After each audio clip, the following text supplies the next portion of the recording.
Well, we are a production brewery here located in Ridgeland, South Carolina. We've been in operation for 2 years. We offer 12 beers in our tasting room. What we've tried to bring to Bluffton is a kind of a sense of community, a sense of warmth. We try to make beers that make people interested in the craft and kind of turn them on to it, because it's still a very, very young industry. I mean, the craft beer industry, I think, really didn't get started until about 1994, 1995. So it's still young in comparison to like your major brands like Pabst Blue Ribbon, Budweiser, Miller, things like that. But we're gradually gaining more market share, and so it's really important for us to continue that growth trend and do that kind of thing. So as you can see up here, ever since I came on, we've been working at kind of creating a much more diverse selection of beers so that when you come in here, there's something for everybody. A lot of people are surprised just how much they'll like it. They'll come in being a Bud Light drinker, and we'll give them our Pilsner, and you can see that they're excited about actually enjoying a craft beer. Usually when we put out a new beer, we'll do a party and we'll get a ton of people to come out here and support us, try that beer. We have 4 core beers that we put out and a few other beers we release on a seasonal basis. I'd say our most popular beer would probably be our IPA, or our red IPA.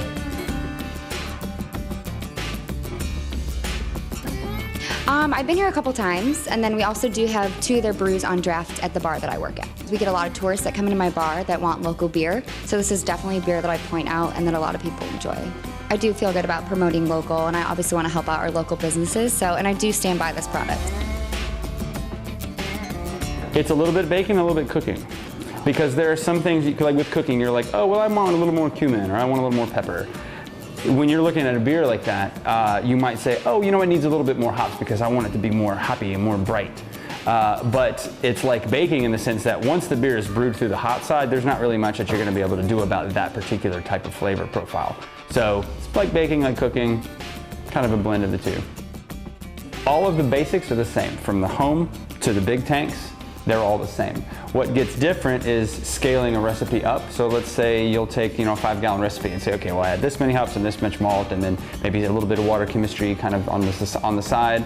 But when you scale it up, you're looking at it not scaling linearly. So malt is just about the only thing that'll scale linearly. Hops don't do that because you're looking at different volumes and different gravities and densities of your wort in the kettles. But then water chemistry gets all thrown out of whack. So you have to take into account all your ions that come into the water that's used, and then just do a little bit of math and figure out how it works with different water salts that you may add to compensate for the water you use here. A beer that we're coming out with soon that is generating a lot of buzz, 2 beers are going to be our Force 10 Imperial IPA and our Percolati Coffee Milk Stout. The Force 10 is going to be the hoppiest beer that we've ever brewed here at River Dog. It's checking in at 110 IBUs, about 9%. It's just got amazing hop selection that went into this beer. I could not be more excited to try this beer when it comes out. We collaborated with a local coffee shop, Corner Perk, which is in Old Town Bluffton. We used some of their coffee grounds and added it to a milk stout. We're just in South Carolina right now, but we want to go into the Southeast and actually, show people what we can do with beer. And like everybody else said, we are waiting for our canning line to come out, and with that actually just pushes more beer out to people in more hands. What we strive to do is create beers that we like, that we want to drink, and hope other people enjoy them as well, is what we're really trying to do. We're open from Tuesday to Saturday, Tuesday to Friday, 3 o'clock to 9 o'clock, Saturday from noon to 9. But keep an eye on our website. We're always going to be posting whatever new beers we have here at the tap room. We really want you to come in here because this is the true experience. You can see how everything's done, how everything's made.